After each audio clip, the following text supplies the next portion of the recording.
Say hi. Hi, we're here. We're here. We did it. Nice to see you. Let's do it.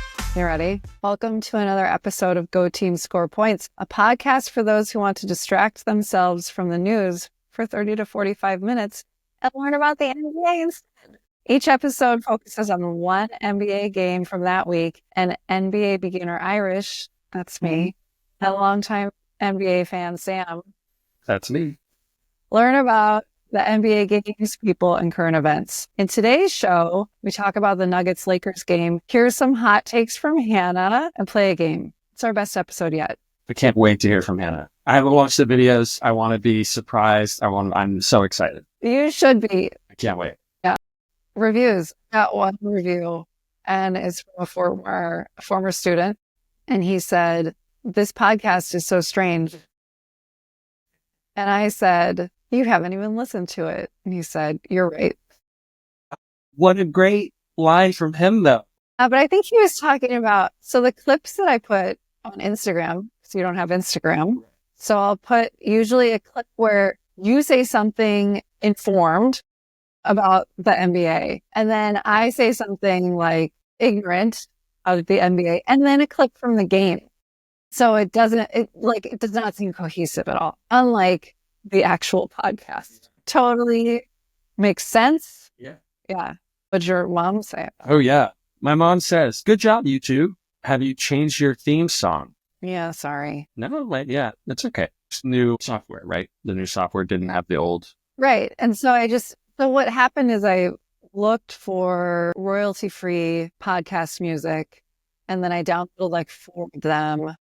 And then I forgot from one week to the next which file I used. And so I just like threw one in there. So sorry. Inconsistent. Yeah. We're building the airplane as we fly it. Right. Which is not a problem with the FAA being dismantled in America anymore. That's allowed. We're good. And no one's really on board this airplane anyway. Right. It's just us. My mom. Yes. That's my mom.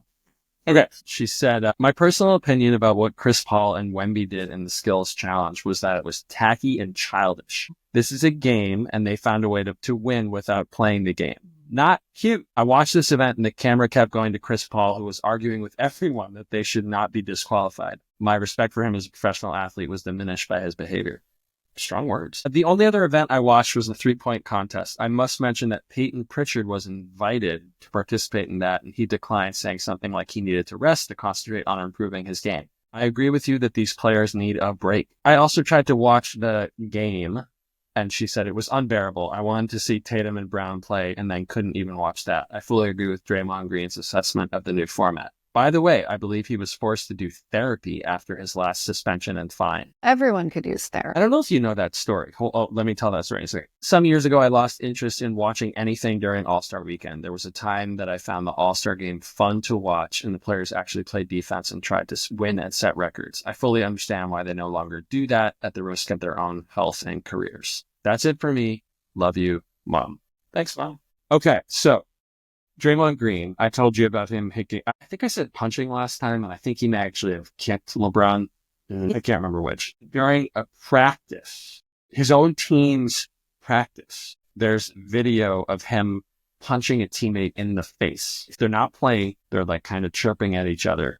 And it's like jarring. He just like, this guy Jordan Poole, who now plays for the Wizards, and is like, Jordan Poole was like really good for the Warriors when they won their championship in 2022. He'd like, without him, they may not have beat the Celtics, so I'm a little bitter about it. And then like fell apart, became like very childish as a player, just like kind of thought a lot of himself, took a lot of ill-advised shots, whatever. And it seemed like Draymond was a little bit sick of it, but like, it's remarkable to watch this video. And it got leaked, right? There was a video of the practice that got leaked to TMZ or something like that, like everywhere. So Draymond got suspended and had to go to therapy for that. I think I heard him say that he was thinking about retiring, and the commissioner of the NBA was like stepped in and was like, "You don't want to do that." But it was like a very big dramatic thing, which is what my mom was talking about, why he wants therapy. Look, I don't think it's a bad thing to make someone go to therapy. No. Especially when you're punching your coworkers. Right. Yeah, good point. Like, if you punched a coworker, you would probably be fired. If I punched a coworker, they'd be like, He was just mad. Yeah. Oh, so I don't have it fact checked by friends, but I do have what's new with Hannah. Hey, Hannah sent a lot, and we're going to watch them and then we're going to talk about them.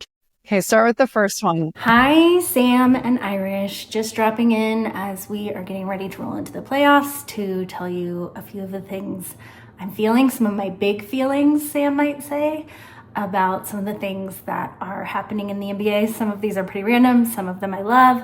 Some of them I feel uncomfortable about, including things I feel uncomfortable about is the Nuggets' chances in the playoffs. I was feeling so hot on them last week, and then we lost in humiliating fashion to the Lakers. And it was like Luka's first night of really making magic there, and it was scary, and we didn't have an answer. So feeling a little unsure about that. I'm gonna start with something that is annoying me, and that is Kevin Durant. I was watching the Netflix Court of Gold series about the 4 favorited teams to win the gold in the Olympics. Of course, USA went on to win it, but there was this scene in the second or third episode where Kevin Durant literally started crying about how much the game means to him and how much the fans mean to him and how they've changed his life and on and on and on. And I just want to call bullshit on that. That guy is historically like too online to have to say those kinds of things and get away with them. Earlier in his career, he was famously known for having many burner accounts that he would sometimes forget to log out of, and he would be talking shit back to the fans who criticized him or anything. So he's very sensitive about what fans said, and in the last year or two, it seems like he hates the fans more. And so to see him like crying about them and how they make him feel when he's winning a gold just rang a little disingenuous to me. 2 examples. This was a tweet from a few months ago where he says, I feel like fans only want free agency and drama and only care about playoffs and finals and what that means for somebody's legacy. Then they get programmed to just think about that, which has made them not want to care about the regular season. And like, this is a guy who plays 82 games a year in packed arenas where the fans are literally there, in many cases wearing his jersey, cheering for him. So to say that the fans don't care about the regular season is a lot of bullshit to me, and it's dispiriting as a fan to hear a player disparage the fans in that way. And then last week he said, I think it's more fun to complain about the NBA than to actually watch it. Crazy. Cancel All-Star Weekend and let's just give everybody a break since we're so miserable around this time of year. Which is just like, oh, buddy, like we can criticize what we're seeing without it meaning we hate you, and you should be able to get over that. I think his real beef is with the media. I know he and Stephen A. Smith are in a fight all the time, which is fine. Everyone should be in a fight with Stephen A. Smith all the time. But I think his beef should be with the media and not with the fans. Part of the fun of being a fan is having a hot take that maybe the players wouldn't agree with, but you can go in and talk about it. Irish and I have discussed this when it comes to All-Star voting. Part of the fun is just having your own thoughts and your opinions and arguing with friends and family about them. So to Kevin Durant, I say leave the fans alone. They're paying that big salary of yours, and get over yourself. I know that's just the first of 6. First of 6. What did you think? I thought it was hilarious. She's probably right. Like when held up to a really close scrutiny, that doesn't make sense, right? That he would argue kind of both sides of that. And there probably is a responsibility when you're that high profile to be consistent and like not hypocritical or contradictory. And now more than ever. Right, because everybody sees everything they do. Right. I mean, Hannah, 15 years ago, wouldn't have been able to scroll through his tweets to find that, right? To find evidence that he has also been disparaging to fans. I don't know what to think. I bet if you replaced the word fans with the word media and every critical thing he said would make way more sense. I totally agree with Hannah about that. And I wonder if you did that, if it would feel less hypocritical. I certainly am not consistent in everything that I say. And I'm sure you could play back quotes from the last 10 years, which were completely opposite messages from me. And it would make a little bit of sense to me that he would be swept up in like the emotion around that basketball game and those final games, which were so fun and so high level and just like, my God, this game that, he sees having saved his life, like just what it does for people. I bet in that moment, those big feelings were genuine and maybe don't make sense in light of the rest of his existence. He's in a weird spot, right? Like he's among the best 15 or 20 best players ever. He's kind of a unicorn. They're like, isn't really another player to compare with him, that size, that skill, that athletic. And his team this year is awful. The Suns, for no reason. Like they're below 500. They've got him and Booker, and they should, yeah. And they just can't figure out how to win. They're so talented. Those two guys are, among the best 15, 20 players in the league, and they just can't put it together. I bet it's pretty dark for him. I don't know how often he thinks about his legacy, but if you went back to like when he was on Oklahoma City and went to the Warriors and won those championships and I don't know. I mean, Steph might have been the most important player on their team, but he might have been the best player on their team, just kind of an offensive and defensive force. He's incredible in those finals that he won there. It seemed like he was heading toward Mount Olympus basketball kind of thing. And then like it switched teams a few times. It didn't really work out that many times for him. Like what happened in Brooklyn, he requested a trade from there, and now he's in Phoenix, and they've got this super team that just can't seem to get anything done. I bet I wouldn't be surprised if again, you scratch the surface, it was actually pretty dark for him. Like he's got a lot of money, but I don't know what else he would be feeling awesome about. He needs to go to therapy. Disparaging this guy who I think might be having a really hard time. Thanks, Hannah. Way to go. Anyway, that was only one. Okay, my next take is about something I am starting to love, I think. This also was a revelation I had during the Court of Gold series when they were following Victor Wembanyama and the French team around. He already is a pretty likable guy, Wembanyama. Like his sort of descent into San Antonio was really charming, and he was really getting to know the city and embracing the local culture and having a lot of fan events, and he just seemed really excited to be part of the NBA. But recently there was a clip from the All-Star game where Jokic was teasing him for having books in his locker, which is so rude of Jokic. And Victor just very proudly said, "I read before every game." Like, you don't? You dumbass? A few months ago, the Spurs were playing the Knicks in New York, and he announced that he was going to go play some chess for drop-in chess at Washington Square Park, and anyone who wanted to join should come. And he went and he played with the fans for a super long time, and I just think he's not afraid of showing this intellectual side of him, which is sort of lovely and kind of a change of pace.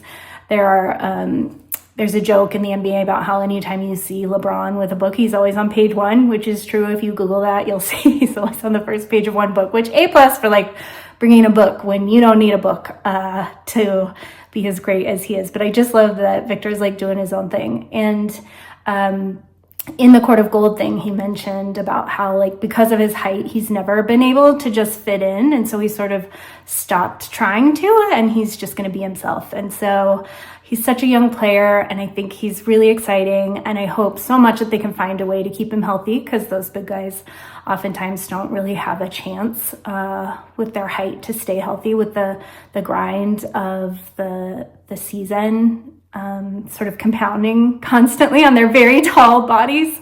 So I'm keeping my eye on him as somebody to grow to love increasingly. And hopefully he doesn't start really dominating until Jokic retires, so that I don't have to see, any more bullying, but also I don't want to see him dominate Jokic. Good take. Yeah. I'm into it. It's so sad, this blood clots thing.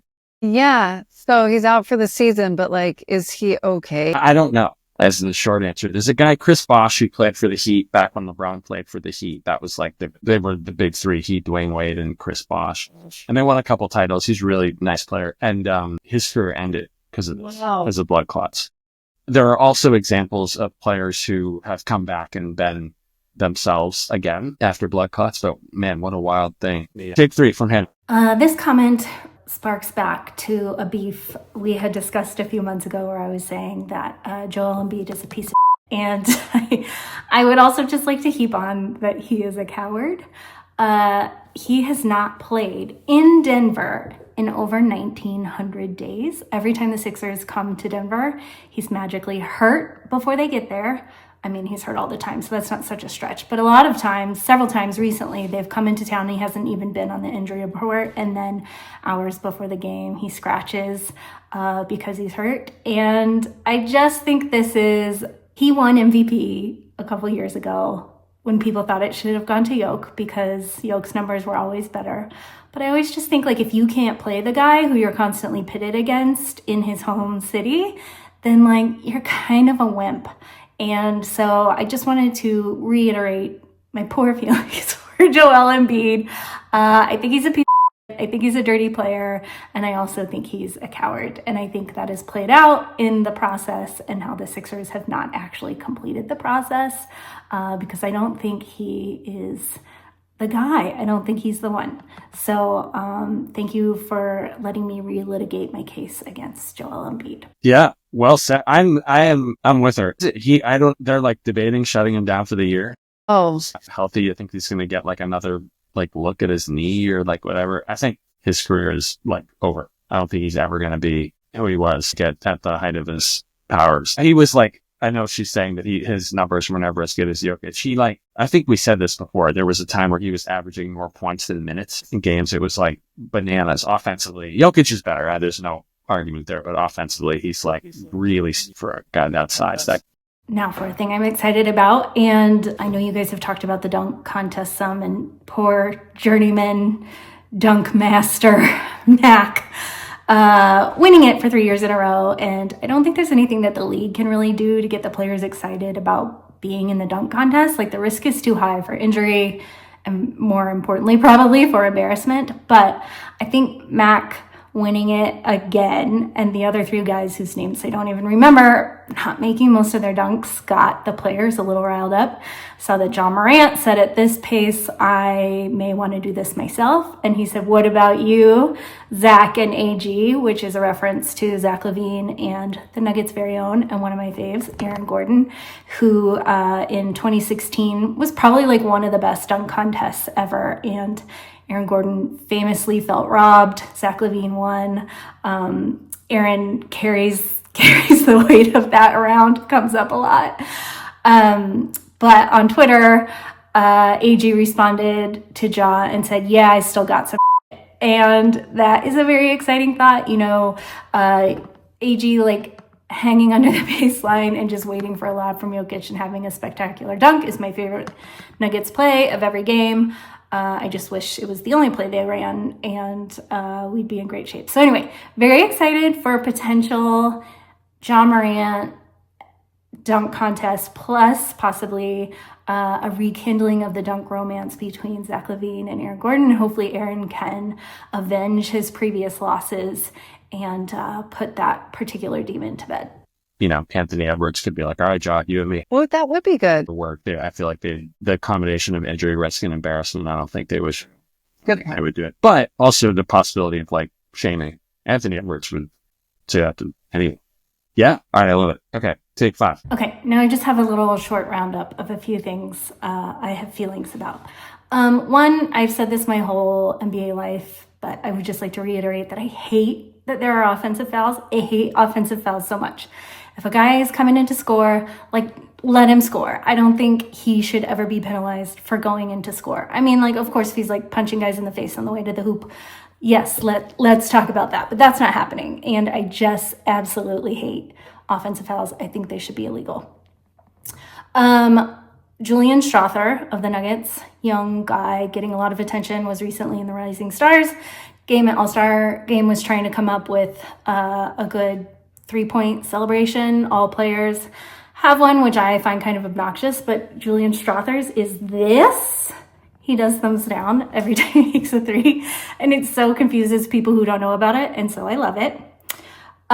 2 sort of superficial things. Josh Giddey, formerly of the Thunder, and I think with the Bulls right now, who's kind of a dubious character on his own, is an Australian, but that's not what makes him dubious. I think it's interactions with underage women. One thing I just don't understand is his hair. It's like this fluffy mob of hair that like maintains its exact shape throughout the entire game. And I just don't know like what forces of gravity or magic are at play, but there's probably like some business to be had there. Similarly, Lou Dort on the Thunder has the most beautiful skin of any player in the NBA. If you look at his arms, his face, everything, I'm always just in awe about like how well that man takes care of his skin, or maybe it's natural. In any case, he deserves some props. Another thing I love is the blossoming relationship between Yuki and Ja in Memphis. Yuki, who's a 2A player right now, so he's like on and off the Memphis bench, but he is the shortest player in the league. I think he's 5'6" or 5'8".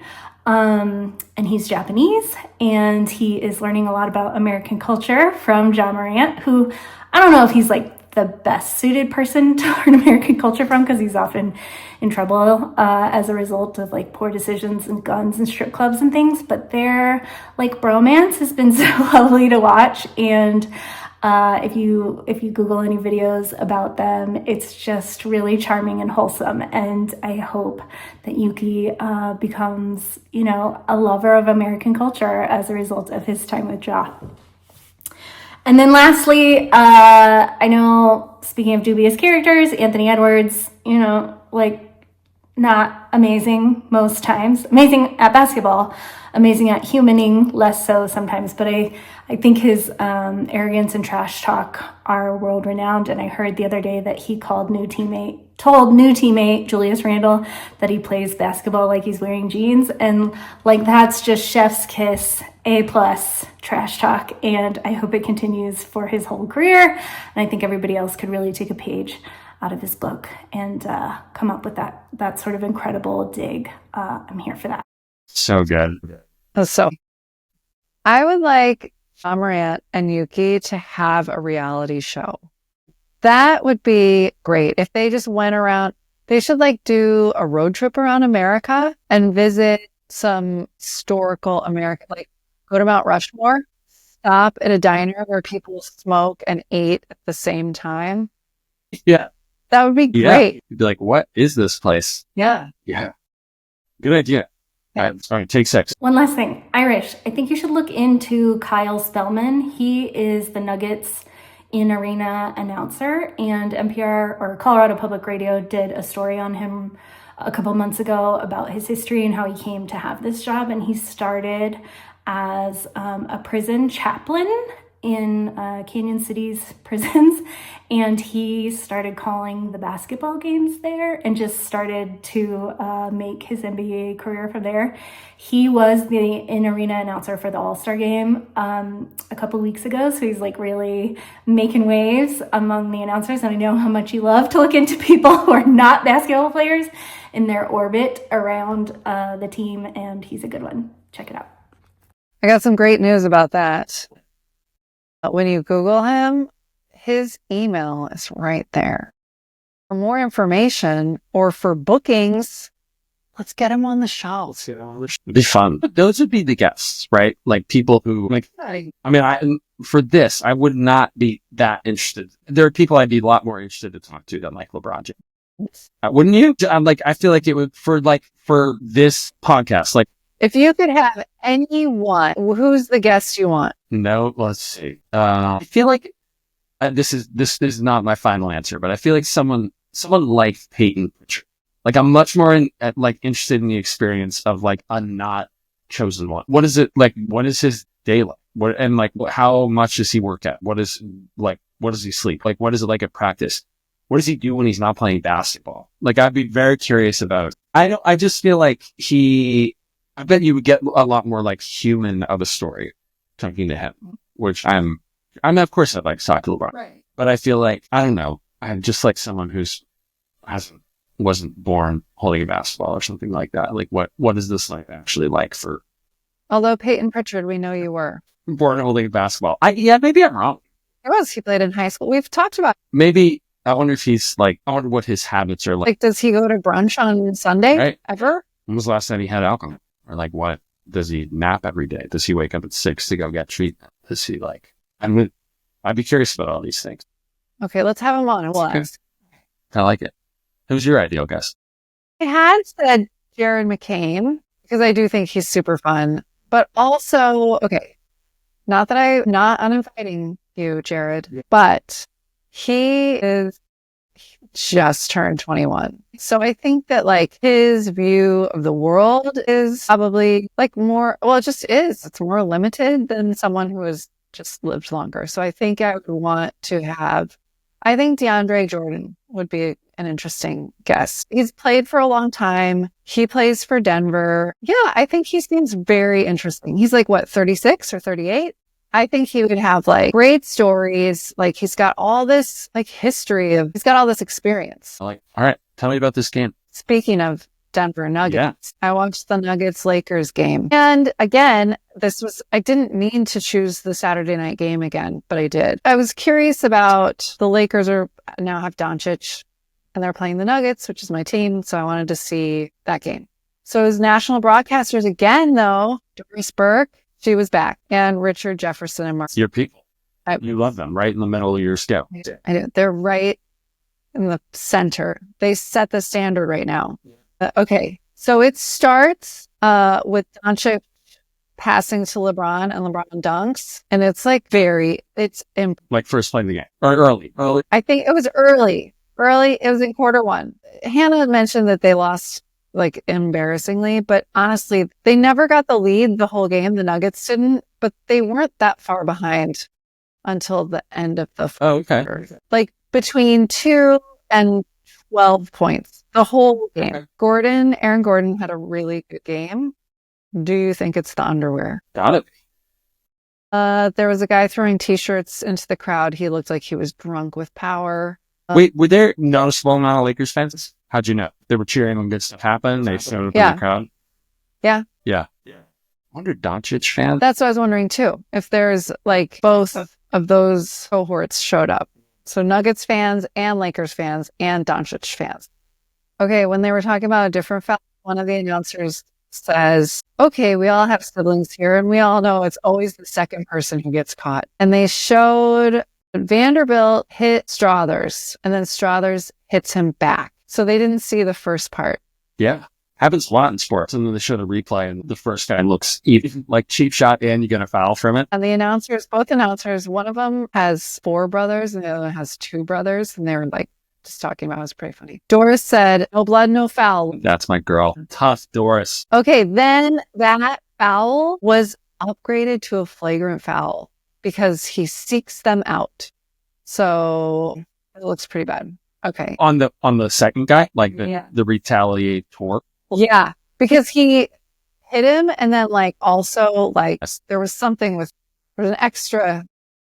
Vanderbilt fouls Jokic because he needs his forward progress. You have to let him run. That's a thing you have to do. Yeah. Okay. Oh, this was weird. At the end of quarter one, beginning of quarter two, they made an announcement that like upon review, I don't know which field goal they were talking about, but they like reviewed it and they changed a 3-point shot from Christian Brown to a 2-point shot. Yeah. Which is like, who's looking at Secaucus? That Secaucus. Wow. Yeah. Details. And they like, get on the phone. They're like, you guys missed. Yeah. We have a red alert. I just can't figure out how they found it later. Oh, it's like, they didn't show like the hyper zoomed in. But this was like, no, it was like the quarter break. Right. There's like people throwing t-shirts to the crowd and they're like, we have a. Yeah. So I think you're right. I think in Secaucus, someone is like, hey, that 3-pointer was kind of close. Let's get a better angle on that.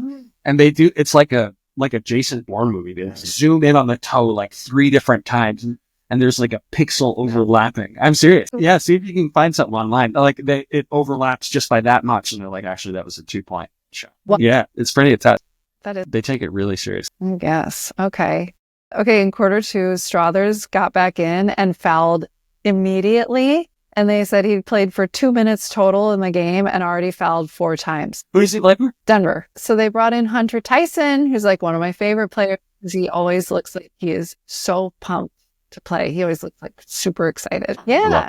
Like kind of a puppy. Like just like get me out there. Okay. Aaron Gordon dunks. I loves it. I think it was the underwear. Little. The announcers really like this pass from Jokic. No one can make passes like that. Let's see. Doncic tries to score, and Christian Brown was so good at defense. He knocks it out of Doncic's hands. Did Doncic complain? No. Doncic looked really happy the whole game. He was like smiling and high-fiving everybody on his team. Sure. Yeah.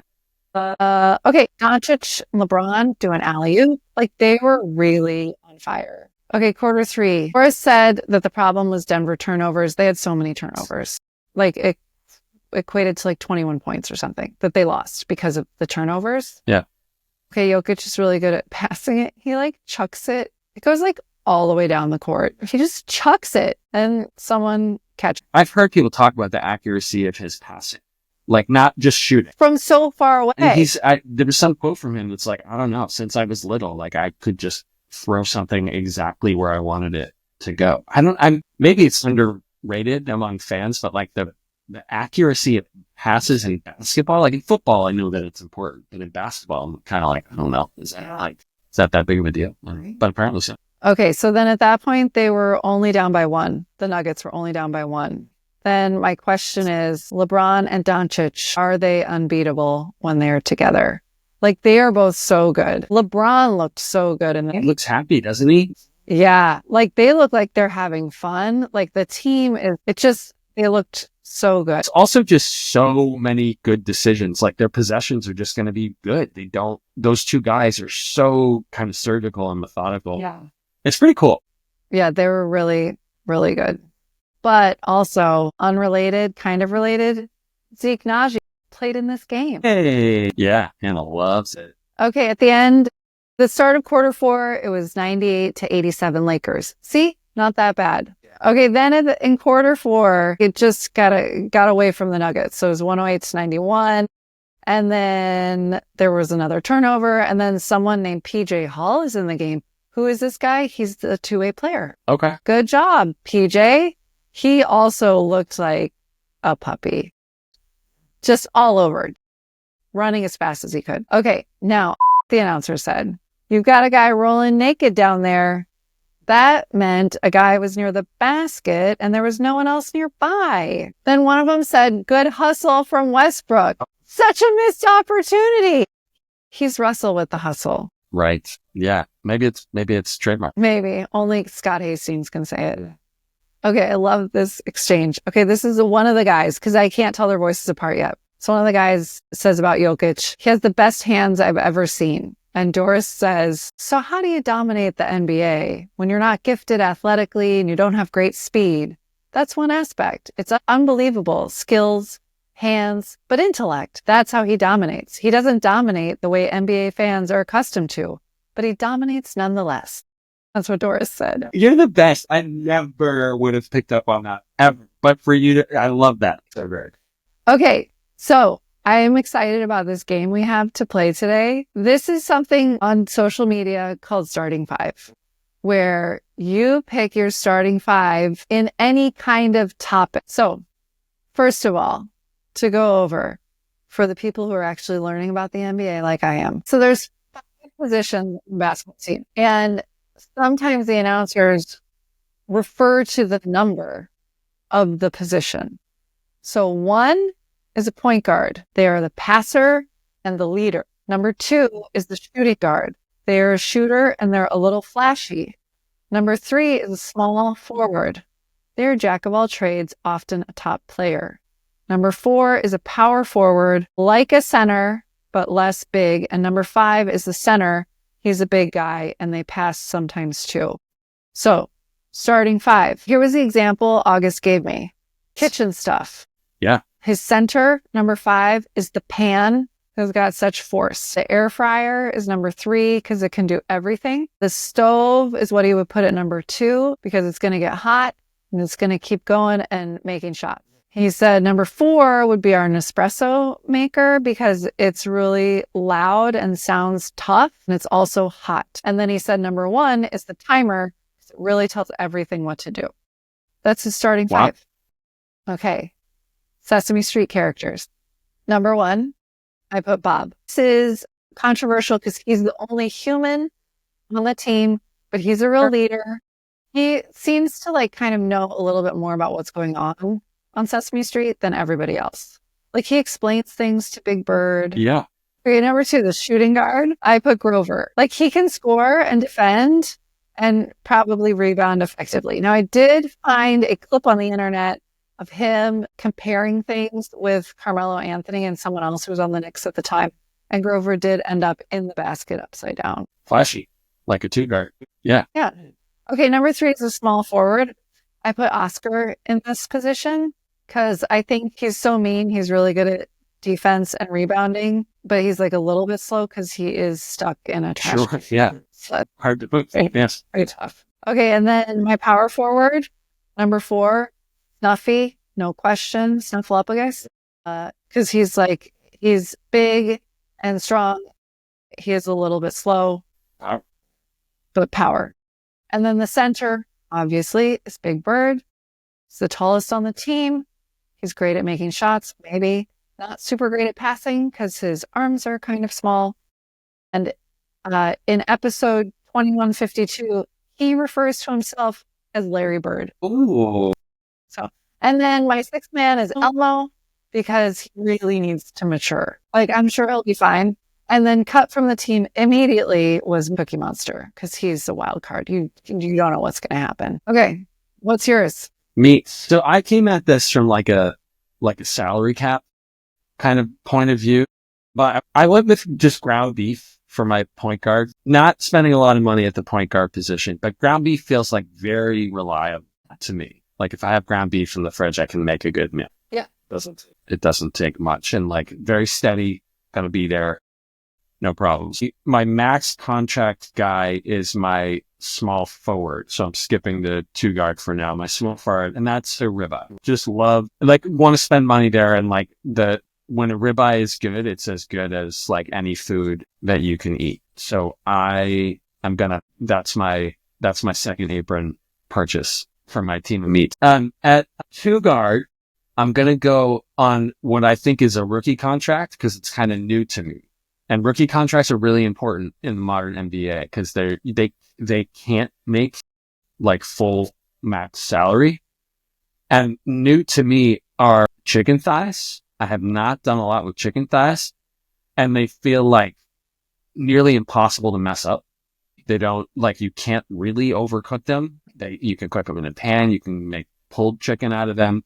So they're kind of like good at everything. I picture being good at defense, good at rebounding. Like we'll make an open 3 when they have it. And then I didn't want it all to be, I felt like I should have some fish for health reasons. Probably. The basketball team did not have enough omega-3s.